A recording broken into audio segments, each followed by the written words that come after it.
अफवाज और अवाम में तफरका पैदा करने की किसी को हरगिज इजाज़त नहीं। दहशतगर्दी, जराइम और सियासी मफादात के दरमियान गठजोड़ यकसर मुस्तरद कौमी यकजहती, सलामती, इस्तेहकाम को नुकसान पहुँचाने की किसी को इजाज़त नहीं दी जाएगी, चाहे वो अनासर सियासी हों या कोई भी। भारतीय सरपरस्ती में तमाम दहशतगर्दों, उनके सहूलतकारों और मुआवनीन के साथ फैसला कुन और बगैर किसी रायत के निपटा जाएगा। Chief of army staff, chief of defence forces, field marshal Syed Asim Munir की ज़ेर सदारत कोर कमांडर्स कॉन्फ्रेंस फॉर्म का अंदरूनी और बैरूनी सलामती की सूरत हाल का जामे जायजा। मुल्क भर में इंटेलिजेंस पर मबनी इंसदाद दहशतगर्दी की कार्रवाइयों में फ़ौज पाकिस्तान की पुरअज़म काविशों को सराहा। शुरका कॉन्फ्रेंस का पायदार अमन और इस्तेहकाम को यकीनी बनाने के लिए कौमी एक्शन प्लान के मुताबिक दीगर इलाकों में भी इसी तर्ज के अवामी इक़दामात की ज़रूरत पर जोर। चीफ ऑफ डिफेंस फोर्सेस ने कमांडर्स को ऑपरेशनल तैयारी और पेशेवराना महारत के आला तरीन मेयार को बरवक्त और बरकरार रखने की हिदायत की है। फील्ड मार्शल का पाक फौज की कौमी खुद मुख्तारी और इलाकाई सालमियत का मुस्तकिल तहफ़्फ़ुज़ करने की सलाहियत पर एतमाद का इजहार। सैयद आसिम मुनीर ने कहा है कि हुकूमत और पाक फौज की मुश्तरका कोशिशों और पाकिस्तानी अवाम की साबित कदम हिमायत के बाइस हमारा मुल्क बतदरीज मगर यकीनी तौर पर इस्तेहकाम, वसी तर मौक़े और इज़्ज़त वक़ार की तरफ बढ़ रहा है। फोरम ने बलोचिस्तान हुकूमत के खुसूसी तरक्याती इक़दामात को सराहा।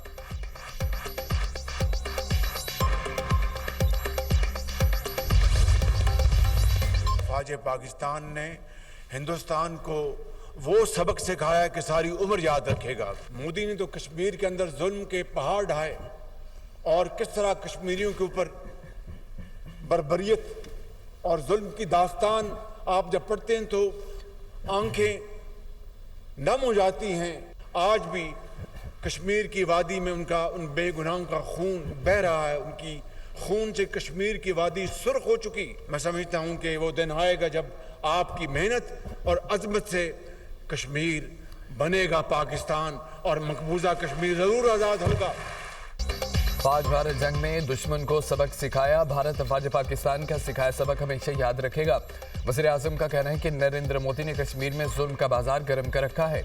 वो वक्त जल्द आएगा जब मकबूजा कश्मीर आज़ाद होगा। शहबाज शरीफ का मुजफ्फराबाद में तलबा में लैपटॉप तकसीम करने की तकरीब से खिताब, कहा कि लैपटॉप स्कीम को रिश्वत होने का ताना दिया गया। लैपटॉप रिश्वत होती तो क्या आज नौजवान डॉक्टर, इंजीनियर्स बन सकते थे? हमेशा मेरिट को तरजीह दी, एक भी लैपटॉप सिफारिश पर नहीं दिया गया। आज़ाद कश्मीर में 4 दानिश स्कूलों की तामीर की मंजूरी दी गई। जल्द यहाँ दानिश यूनिवर्सिटी भी बनाएंगे। तकरीब के दौरान एक तालिबा का वज़ीर आज़म को पोर्ट्रेट का तोहफा, शहबाज शरीफ तोहफा देकर आबदीदा हो गए। एक तालिब इल्म ने अपना मकाला शहबाज शरीफ के नाम किया।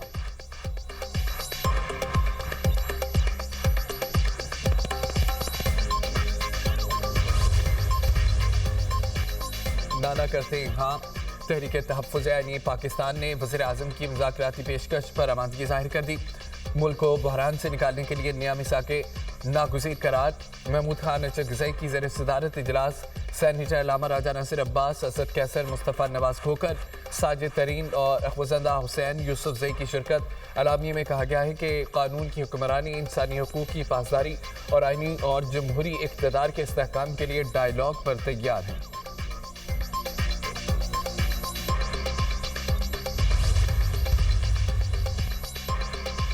पीटीआई की सीनियर क़यादत को मुज़ाकरात के लिए पेरोल पर रिहा करने का मुतालबा।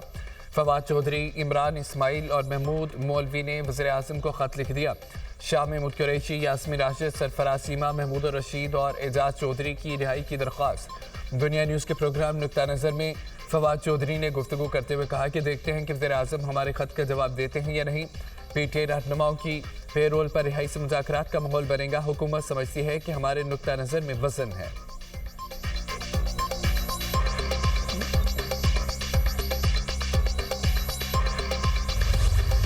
आला साहब जो है वो 4.5 करोड़ लोगों के नुमाइंदे हैं। वो एक फेडरेटिंग यूनिट के सरबराह हैं। 4.5 करोड़ लोगों का मैंडेट उनके पास है। उनको गिरफ्तार करना तो छोड़े, अगर ऐसी कोई हरकत भी की गई तो उसको खमियाजा ये भुगतना पड़ेगा इनको। देखिए, जहां तक फवाद चौधरी साहब का ताल्लुक है या इमरान इस्माइल साहब का ताल्लुक है, ये आईपीपी का हिस्सा है। पहले तो ये बात इनको क्लियर करनी होगी कि ये आईपीपी में अभी भी हैं या आईपीपी छोड़ चुके हैं। इनका तहरीक इंसाफ से कोई ताल्लुक नहीं। तहरीक तहफ़्फ़ुज़ यानी पाकिस्तान स्ट्रीट मूवमेंट में PTI का साथ देगी। वज़ीर आला खैबर पख्तूनख्वा के मुआविन खुसूसी शफी जान की प्रोग्राम दुनिया महर बुखारी के साथ में गुफ्तगू का। फवाद चौधरी और इमरान इस्माइल को वजाहत देनी चाहिए कि वो IPP का हिस्सा हैं या छोड़ चुके हैं।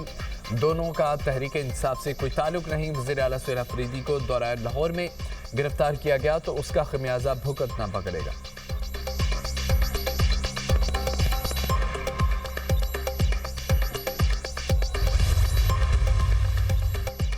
इक़्तिदार और दौलत का लालच बानी PTI की जिंदगी का ट्रेडमार्क। वज़ीर दिफा ख्वाजा आसिफ की बानी तहरीक इंसाफ पर कड़ी तनकीद। एक्स पर बयान में कहा है कि बानी PTI आज भी सियासी बरादरी से मुज़ाकरात पर तैयार। वो एस्टेब्लिशमेंट से रास्ता छोड़ने के लिए आज भी तैयार हैं। एक तरफ सोशल मीडिया पर गालियां, दूसरी तरफ मिन्नत तरला। बानी PTI ने जिंदगी में इतने बेस बदले हैं, आज कोई पहचान या शनाख्त बाकी नहीं रही। इब्नुल वक्ती बानी PTI की जिंदगी का नस्बुल आइन है। वफा, नजरिया और कमिटमेंट या इंसानी रिश्तों पर यकीन नहीं रखते। मुशीर वज़ीर आज़म राना सनाउल्लाह ने कहा कि बानी PTI मुज़ाकरात नहीं, अफरा तफरी चाहते हैं। मुज़ाकरात की दावत पर बानी PTI ने मुस्बत जवाब नहीं दिया। बानी PTI सियासत नहीं कर रहे, मुज़ाकरात उनकी पॉलिसी में नहीं। बानी PTI के सिवा उनकी जमात में किसी और के पास इख्तियारात नहीं। वज़ीर आज़म की ज़ेर सदारत तवानाई पर काबीना की ज़ैली कमेटी की सिफारिशात पर जायज़ा इजलास। शहबाज शरीफ ने जामे कौमी एनर्जी प्लान की तश्कील पर मुतालिका वजारतों और सूबों की मशावरत से काम करने की उसूली मंजूरी दे दी। जामे कौमी एनर्जी प्लान के लिए अलहदा सेक्रेटेरिएट बनाया जाएगा। विनिंग चार्जेस की नीलामी के लिए फ्रेमवर्क गाइडलाइंस की उसूली मंजूरी भी दी गई। वज़ीर आज़म ने कहा है कि कौमी एनर्जी प्लान की मुजवज़ा पॉलिसी में तमाम मुतालिका वजारतें और सूबाई हुकूमतें बाहमी अमाहंगी के साथ काबिल अमल जामे हिकमत अमली पेश करें। कौमी एनर्जी प्लान की तश्कील में सनतों के लिए कम से कम लागत पर बिजली की फराहमी और घरेलू सार्फिन के लिए सहूलत हुकूमत की अव्वलीन तरजीहात में शामिल है। बिजली के ज़ैली तरसीली इदारे डिस्कोस की निजकारी को मौसर अंदाज और जल्द अज जल्द मुकम्मल किया जाए।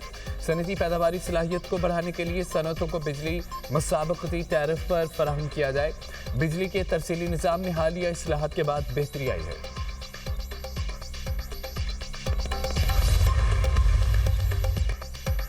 काबीना की तबाराई कमेटी का बिजली के वेलिंग से मुतालिक अहम फैसला मुसाबकती प्रोसेस, शिरकत और दीगर अहम मामलात की मंजूरी दे दी गई है। डिस्कोस के ऑक्शन से मुतालिक तरीक़ाकार की भी मंजूरी दी गई है। हुकूमत के वादों के मुताबिक अब नए बिजली के मुआहदे नहीं होंगे।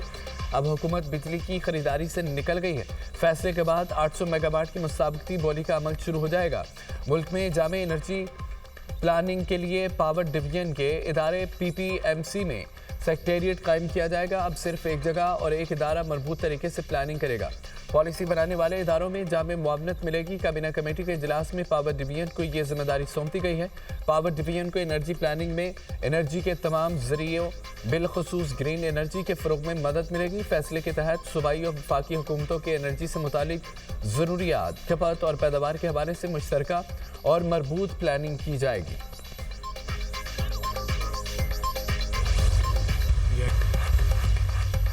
भारतीय रियासत आसाम के ज़िला करबी अंगलोंग में कबायली ज़मीनों पर तजावज़ात के खिलाफ एहतजाज। भारतीय मीडिया के मुताबिक मुजाहिरीन ने दुकानों और BJP रहनुमाओं के घर को आग लगा दी। मुजाहिरीन को मुंतशिर करने के लिए पुलिस की आंसू गैस की शेलिंग और लाठीचार्ज। झड़पों में 2 अफराद हलाक, 40 पुलिस एहलकारों समेत 50 अफराद जख्मी हो गए। इलाके में कर्फ्यू नाफिज, इंटरनेट सर्विस भी मुअत्तल। मुजाहिरीन हुकूमत से अपनी आबाई ज़मीनों के तहफ़्फ़ुज़ का मुतालबा कर रहे हैं।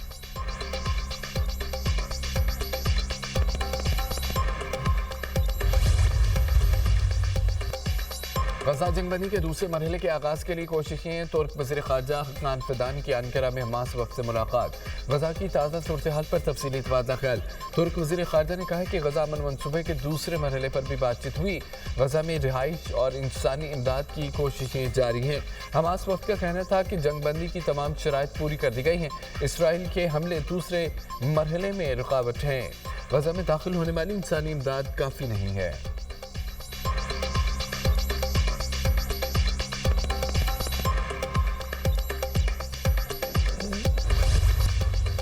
अमरीकी रियासत हवाई में मुतहरिक आतिशफ़शान दोबारा फट गया। अमरीकी जियोलॉजिकल सर्वे के मुताबिक लावे की ऊंचाई तकरीबन 100 फुट तक पहुंच गई है। ये धमाका रवां साल का 39वां आतिशफशानी वाक़या है।